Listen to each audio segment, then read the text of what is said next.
today. There you go. Thank you, Paulina. So, hey everyone, we on purpose took this 2-3 minutes of delay just to check out and see skills of Paulina. As she said, she wants to build it up, so we also gave her the opportunity. The clicker działa też, cool, so we can kick off. So to start, I'm really glad to see more and more new faces at ETHWarsaw meetups. I'm also one of the co-founders at ETHWarsaw, so it's very close to my heart that the initiative is growing and expanding. My name is Marcin, co-founder of RedStone, and with me I have Jakub. Hey guys, welcome to ETHWarsaw presentation. And today we are going to talk a little bit about Oracle Extractable Value, which is a sort of MEV that is related to Oracle updates. But before we jump into the deeper topic, for those that are not so familiar with RedStone, we built right now the fastest growing Oracle on the market, top 3 globally, all over the world, supporting plenty of top-notch clients such as Morpho, EtherFi, Athena, Elixir, and so on. Some notable events from last year, 2024, we raised our Series A with notable investors, are backed by top-notch angels, including Stanley from Aave, Sandeep from Polygon, or Ali Wojciechowski, founder of zk. We create regularly reports about specific areas, just to showcase that we don't sit and just tweet about meme coins or egg agents, as it's present right now on Twitter, rather to also deeper research pieces. And we are mainly located here in Warsaw and in general in Poland. It's not that we only hire Poles because we have an international team, but here's our core, and this is also where we keep hiring. So if you're looking for SDR, so sales development representative, or marketing, or developer position, like software engineer, especially backend and full stack, please come over to me, Jakub, and the rest of the team, and feel welcome to grab some RedStone socks and other swag on the right from me. Why do you need an Oracle? Let's kick off with a very simple question. So Oracles deliver data to dApps for smart contracts execution. It should be as simple as that, right?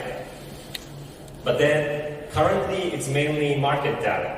By market I mean financial markets, both in crypto and traditional finance. So volume, interest rate, market capitalization, fully diluted valuation, and so on and so forth. So basically finance data. And then if you take even one step further, actually over 95% of the data delivered by oracles are price feeds of assets.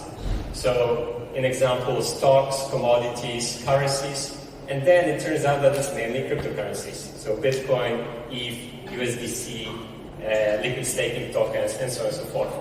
And now, question, what is the most utilized price feed from oracles in the whole crypto ecosystem? Anyone knows the answer? Give it a try. Maybe USDT Tether. USDT, no, it's a very used one, but it's not the most used one. Bitcoin price? Bitcoin is the second biggest. Total market cap. No, no Dogecoin, not total market cap. Fartcoin. You're missing the word computer, guys. ETH. ETHUSD. Later, a small present for the correct answer. So ETHUSD is the most quoted one because in Ethereum, the dApps emerged, and all the L2s are usually utilizing ETH as gas. So it's the one currency that is used the most in DeFi in general. So ETHUSD actually represents about 90% of the calls. And we as RedStone are the fastest from these oracles in the market. We have over 100 clients currently, supporting 60 chain and securing over $4 billion. Some of our clients are, for example, Morpho, Venus Protocol, leverage protocols such as Gearbox, Delta Prime, which is also a team here in Poland. Staking and restaking, EtherFi, Lombard, which is Bitcoin staking, very interesting narrative and sector, together with Babylon, Puffer, Renzo, and yield protocols, for example, Pendle, Vida, or Nucleus. It just shows that we don't target just one sector, we want to support DeFi as a whole from the Oracle and pricing perspective. And now passing the mic to Jakub, who's the founder. Okay guys, so today evening is all about Oracle extractable value.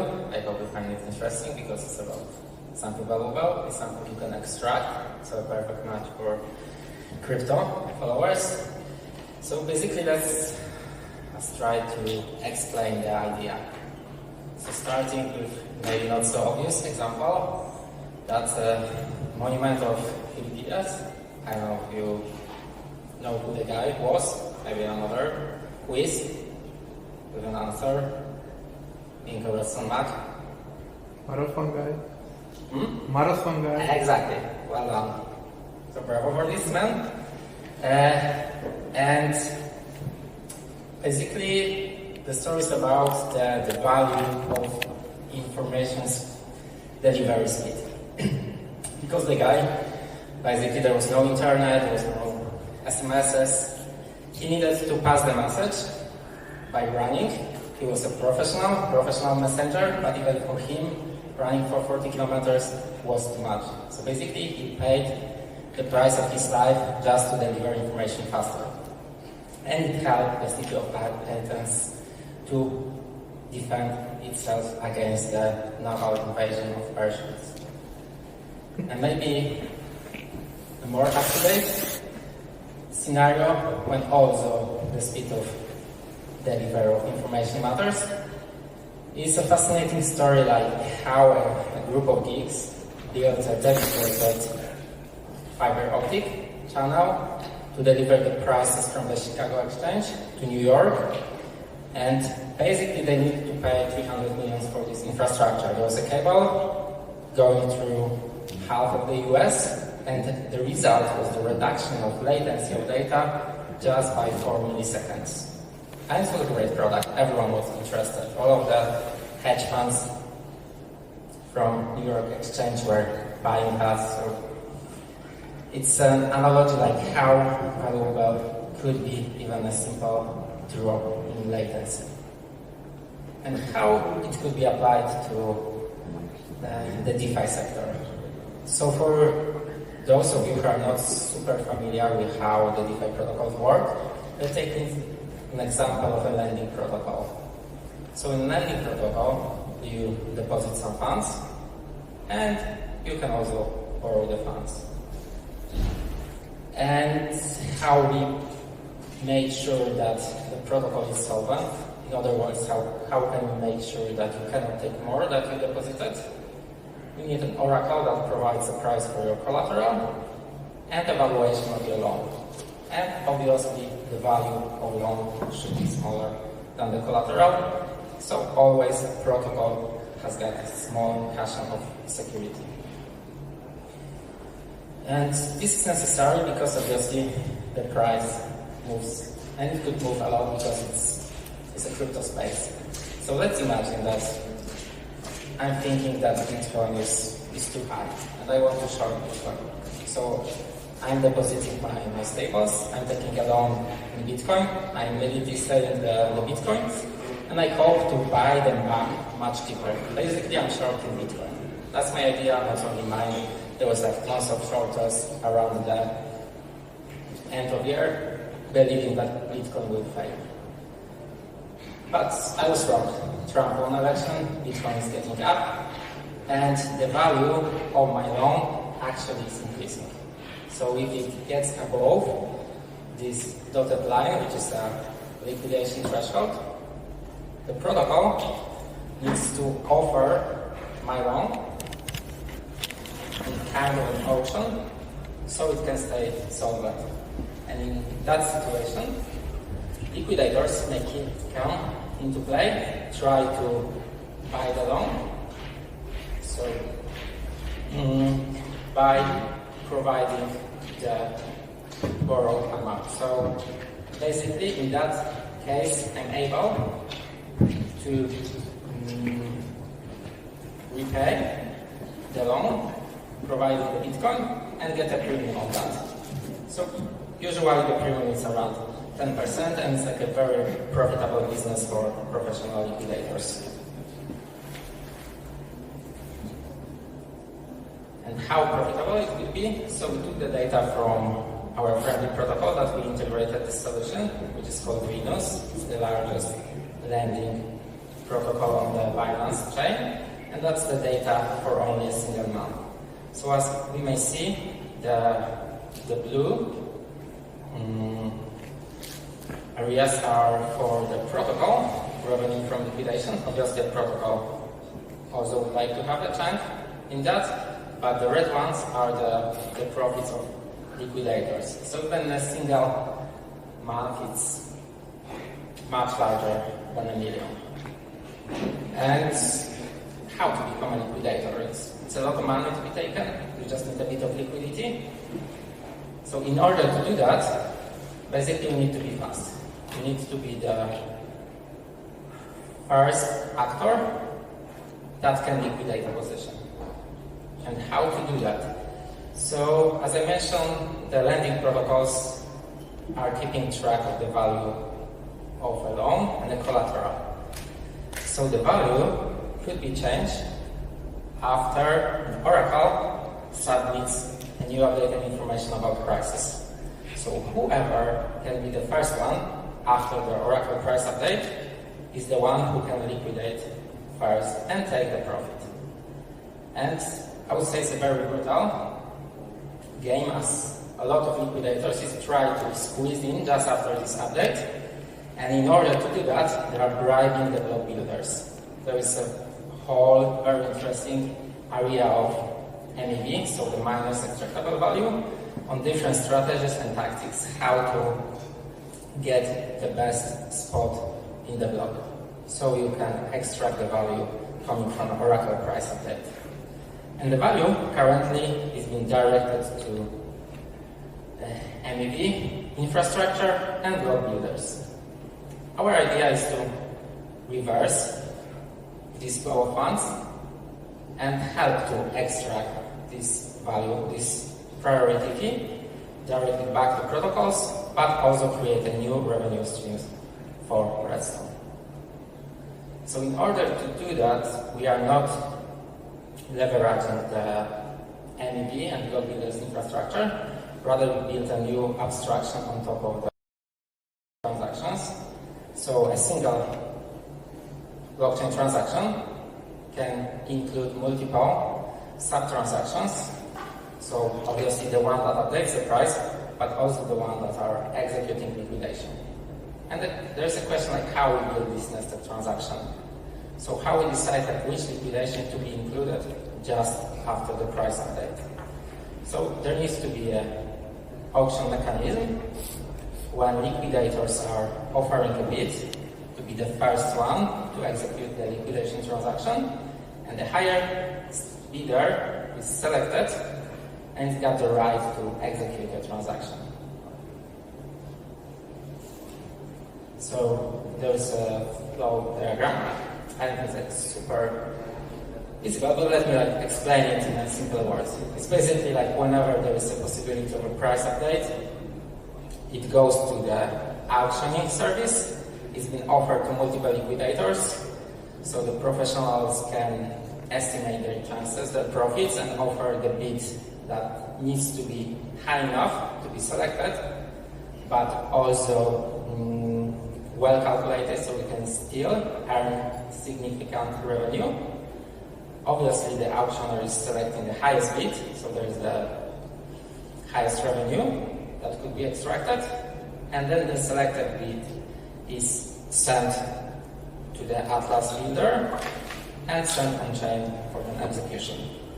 Interestingly, the whole process takes less than a half second, which is like extremely fast and doesn't delay the price updates.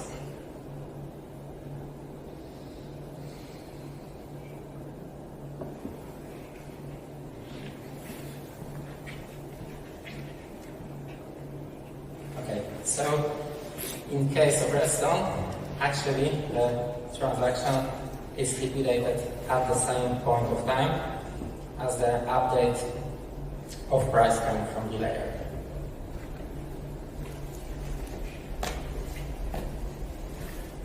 And maybe a quick summary of the OEV solution. building the OEV from RedStone, we try to make it as easiest as possible for the protocols. So we are not the first one who came up with the idea of OEV, but the existing solutions couldn't get enough traction, mainly because they were like too complex to use.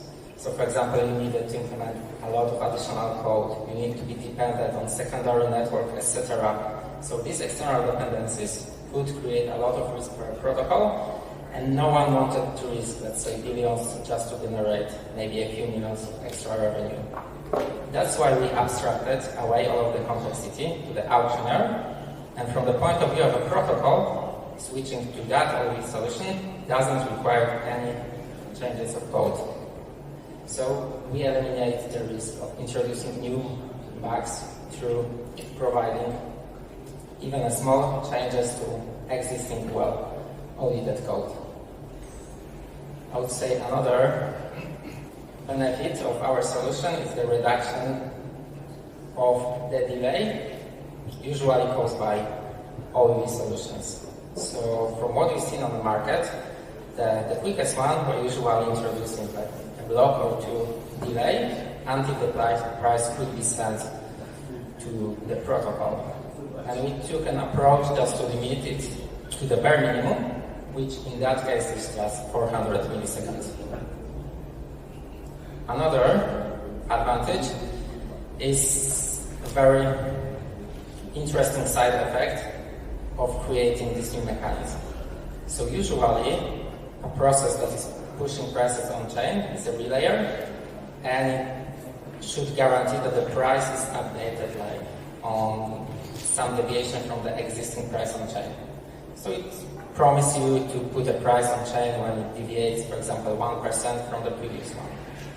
Because obviously pushing price on chain is not for free, it costs a lot, so it could only happen at certain, let's say, thresholds. But in that case, when a liquidator can push a price together with a liquidation transaction, then actually a person, an entity that earns from this price update is also motivated to pay the cost of providing this extra information on chain. So whenever there is an opportunity to liquidate a position, we don't need to wait until the price deviates by 1%. It could be like 0.1%. It could be like a minimal change. Just move the needle and open a position for liquidation. So basically, the liquidation can happen much more often, and it's great for a protocol. Because for lending protocols, the biggest threat is a bad debt. And if we can make the liquidation happen faster, that's obviously it's of the great value for all of the lending protocols. And we also build the solution in a way that it doesn't affect the normal path of price update.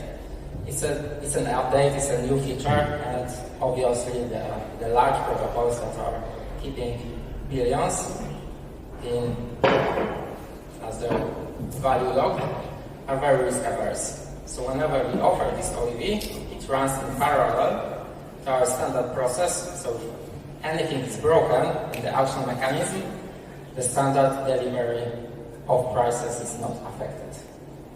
So basically that's our unique features of the OEV.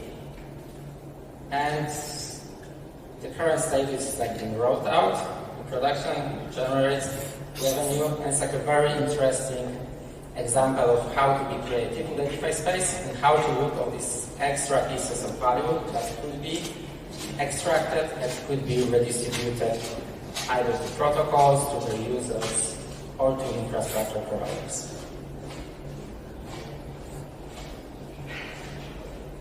Now it's time for Meetup shooting. Of course. Yes, we hope you got a grasp of what's going on with the OEV itself. And actually, maybe before we should ask the question, who has ever done any lending position on Aave or similar market? Please raise your hand. Alrighty, so I would say we have 70%. And who has ever got liquidated? For example, I've never got liquidated, to be honest. I mean, I am risk averse. Okay, Oh, you got some that got, so it's probably not too pleasant.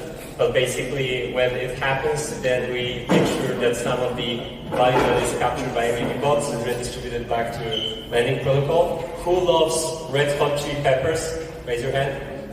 And who has ever tried to buy tickets for Tomorrowland? So maybe to give you an analogy, imagine before the auction, like the ticketing starts, the entity that is putting out the tickets gives you an opportunity to take part in an auction and bid for the ticket. So instead of just paying the price for the ticket, you also get a priority pass that you can bid for with other participants, just to visualize a bit about the OEV itself. And as RedStone, we are coming to our accumulation point. We've been building over 4 years, shipping altogether interesting tech and also supporting builders. The token is coming soon, and we've never had any chat about the token at any of the presentations, conferences, and we have to start doing so because it's actually happening probably around the corner.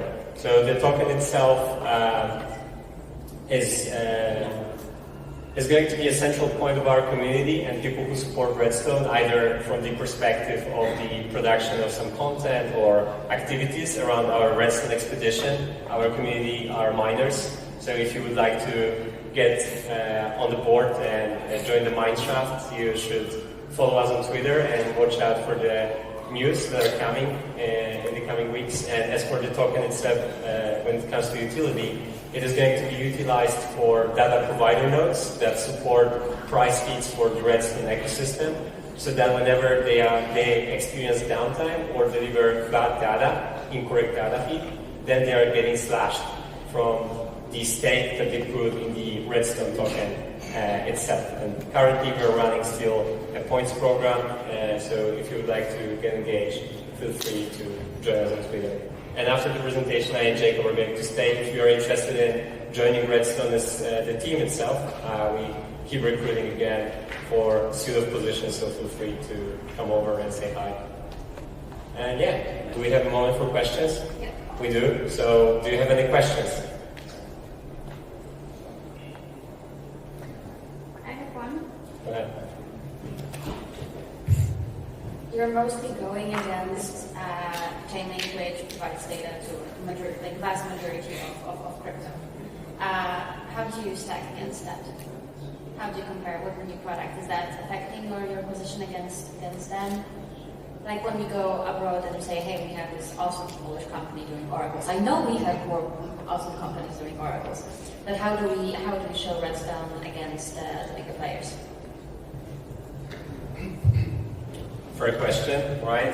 There's a saying, no one got fired by using IBM, the big blue, and probably like Chainlink could be compared in that analogy. Chainlink is a solid player. It's not that we are going to kill them and like overtake the whole market from them, but the data shows that we are the preferred oracle for anyone who is new to the space and is building. We were the first oracle to create liquid restaking token price feeds for ETHWarsaw when they had $20 million of TVL. Right now they're at $8 billion. They're fifth biggest protocol in the whole DeFi. I know why since the very beginning when they were still doing a previous thing before they pivoted towards LRT, which shows that we are early. We supported Ethereum, which is right now I think $4.5 billion when they were pre-launch. We already discussed with them creating the price feed. We supported Lombard before they accepted any TVL, any BTC in them. Right now they're about $2 billion and it's a very prospective ecosystem. We support all the new chains. We were the launch partner for Unichain in Sonium today, which is the Sony chain, yes, the big corporation from Japan. So I would say Chainlink is a safe option when you're a large player and don't need to innovate much, but if you're a builder that wants to create something exciting, something innovative on the frontier, then definitely RedStone is a good partner for that. I don't know if you want to. Yes, so it's not only about the speed of information delivery, it's also about the speed of development. As we learned, like DeFi evolves a lot. So this season we are seeing the BTC5 and we are the first one to expand in that space. And Chainlink is a huge organization. It's got its pros, that's like tons of money, but also constant. It moved extremely slowly. And it's like also a question for you guys, like if you were to choose, let's say, a place to work, you can either go to Chainlink, probably get a position where you can just, let's say, like send a few emails a day, work with your 500 friends, go on some retreat, meet these 500 people to network, to think like about politics, like how to get promoted, etc. You can work with us. RedStone is a still very small, nimble team, 20 engineers, and we try to crack problems. We try to come up with solutions, we try to innovate the space, and I think we are, let's say, following the spirit of blockchain. Be quick, be innovative, focus on engineering, and improve, iterate, build.